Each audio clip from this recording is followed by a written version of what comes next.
Sebelum melanjutkan, jangan lupa subscribe dulu, terima kasih. Bab 434 Dewi Kakak Perempuan. Kakak, berikan harta karun ini padaku. Arya sangat menyukainya. Gadis beringus dalam pelukan Ziling mengulurkan tangan dan ingin meraihnya. Kakak, berikan satu padaku. Apa tidak akan berhasil jika aku menukarnya dengan milikmu? Anak kecil yang tidak tahu malu itu mendorong kelereng yang diambilnya dari celananya ke arah Chu Feng. Jika kau menginginkannya, baiklah. Tapi ada satu syarat. Kakak laki-laki dan kakak perempuanmu belum makan selama seharian. Orang tua siapa yang bisa membuat makanan lezat? Traktirlah kakak laki-laki dan kakak perempuanmu untuk makan, maka manik-manik spiritual ini akan menjadi milik mereka. Kata Chu Feng. Dan saat kata-kata Chu Feng diucapkan, semua anak terdiam. Mereka menatap penuh kekaguman dan rasa iri pada gadis beringus, Arya. Haha, ini hebat. Kelereng manik-manik spiritual itu milikku. Sungguh, Arya sangat gembira. Dia langsung melompat turun dari pelukan Ziling, dan sambil melompat-lompat, dia berteriak, hidangan buatan ibuku adalah yang paling lezat. Dia tahu cara membuat apa saja, dan itu adalah yang paling menggugah selera di desa kami. Kakak perempuan, pulanglah bersama Arya. Aku akan memberitahu ibuku untuk membuat makanan yang paling lezat. Sambil berbicara, Arya berlari ke rumahnya. Melihat itu, Chu Feng dan Ziling mengikutinya. Lingkungan keluarga Arya tidak buruk. Setidaknya, dalam hal berada di desa kecil, itu termasuk keluarga yang cukup makmur. Ibu Arya juga sangat ramah. Setelah mengetahui bahwa Ziling dan Chu Feng belum makan, dia buru-buru mulai memasak hidangan lezat untuk Chu Feng dan Ziling. Meskipun semuanya adalah masakan desa setempat, harus dikatakan bahwa masakan buatan ibu Arya benar-benar enak. Setidaknya, jauh lebih enak daripada daging binatang buas yang dipanggang Chu Feng. Ziling dan Chu Feng makan dengan sangat lahap. Terutama Ziling. Dia makan seteguk minyak, jadi bisa dilihat bahwa gadis itu benar-benar kelaparan. Namun harus dikatakan bahwa kecantikan adalah kecantikan. Chu Feng terpesona saat melihat Ziling karena tidak peduli seberapa miripnya dia dengan serigala, saat seseorang melihatnya, mereka akan tetap merasa imut. Kakak, kamu benar-benar cantik, bagaikan dewi. Setelah gadis beringus Arya kembali ke rumah, ibunya mengganti pakaiannya dan mencuci wajahnya. Ketika ingusnya berkurang setelah wajahnya bersih, gadis itu tampak sangat imut dan itu juga membuat Chu Feng semakin senang saat melihatnya. Oh Arya, bagaimana mungkin ada dewi di dunia ini? Chu Feng berkata dalam hati. Tidak memiliki budaya benar-benar menakutkan. Di dunia ini, yang ada hanyalah para kultivator. Bagaimana mungkin ada dewa?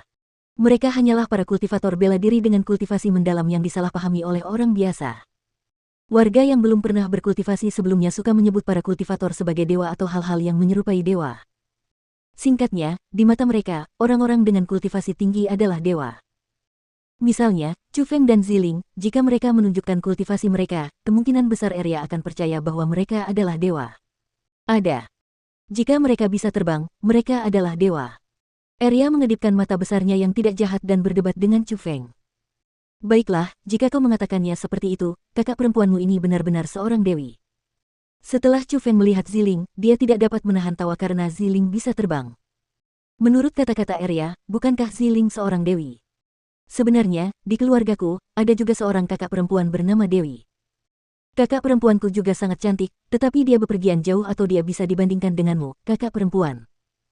Saat Arya berbicara, dia mengalihkan pandangannya ke arah ibunya dan berkata, Bu, kapan kakak perempuanku kembali? Aku merindukannya. Kakak perempuanmu baru pergi beberapa hari. Kali ini, dia bepergian jauh jadi akan butuh waktu lama baginya untuk kembali. Ibu Arya tersenyum sambil mengusap kepala Arya, lalu segera berkata kepada Chu Feng dan Ziling, masih ada satu hidangan lagi yang belum selesai. Aku akan masuk untuk memeriksanya. Ibu Arya berjalan menuju dapur sambil berbicara. Meskipun bagi seorang anak yang naif seperti Arya, dia tidak melihat ada yang salah dengan kejadian itu, Chu Feng dan Ziling jelas melihat perubahan emosi ibu Arya. Itu adalah kesedihan yang tak berdaya, menyembunyikan kesedihan di hatinya. Pastilah, kakak perempuan Arya tidak melakukan sesuatu yang sederhana seperti bepergian ke tempat yang jauh dan sesuatu pasti telah terjadi di desa ini, atau kalau tidak, tidak akan ada begitu banyak orang tua dan wanita yang menangis dalam diam. Jadi, setelah memberi isyarat kepada Ziling, Chu Feng membuntuti ibu Arya dan memasuki dapur. Bahkan, sebelum memasuki dapur, Chu Feng mendengar suara isak tangis. Suara itu berasal dari ibu Arya. Bibi, apa yang terjadi? Kemana kakak perempuan Arya pergi? Chu Feng menghampiri dan bertanya. Kamu. Kedatangan Chu Feng yang tiba-tiba mengejutkan ibu Arya, dan ada sedikit kepanikan dan keheranan dalam tatapannya ke arah Chu Feng. Jangan khawatir. Aku seorang kultivator. Jika kamu mengalami kesulitan, jangan ragu untuk membicarakannya kepadaku. Mungkin aku bisa membantumu. Chu Feng buru-buru menjelaskan. Benarkah? Kamu seorang kultivator. Ibu Eria setengah percaya dan setengah ragu. Bagaimanapun, penampilan Chu Feng hanyalah seorang pemuda tampan. Bahkan jika dia benar-benar seorang kultivator, seberapa kuat dia sebenarnya? Maka, dia menggelengkan kepalanya dan berkata, biarkan saja, nak. Masalah ini tidak ada hubungannya denganmu. Jadi, aku tidak ingin menyeretmu ke dalamnya tanpa alasan. Hus tepat pada saat itu, Chu Feng melambaikan lengan bajunya yang besar dan lapisan Spirit Formation menyelimuti Ibu Eria. Segera setelah itu, ia meraih Spirit Formation itu, menggunakan teknik Imperial Sky, terbang ke udara, dan langsung membawa Ibu Eria ke atas awan putih juga. Gelombang, kecepatan Chu Feng benar-benar terlalu cepat. Ketika Ibu Eria bereaksi, dia sudah berada 10.000 meter di udara. Dia melihat desa kecil di bawah awan putih dan langsung menjerit ketakutan. Bibi, sekarang, bisakah kau ceritakan padaku apa yang sebenarnya terjadi? Mungkin aku benar-benar bisa membantumu. Chu Feng bertanya lagi. Pada saat itu, Ibu Eria akhirnya sadar. Jadi Chu Feng bisa berjalan di udara, dan Chu Feng lah yang membawanya ke udara.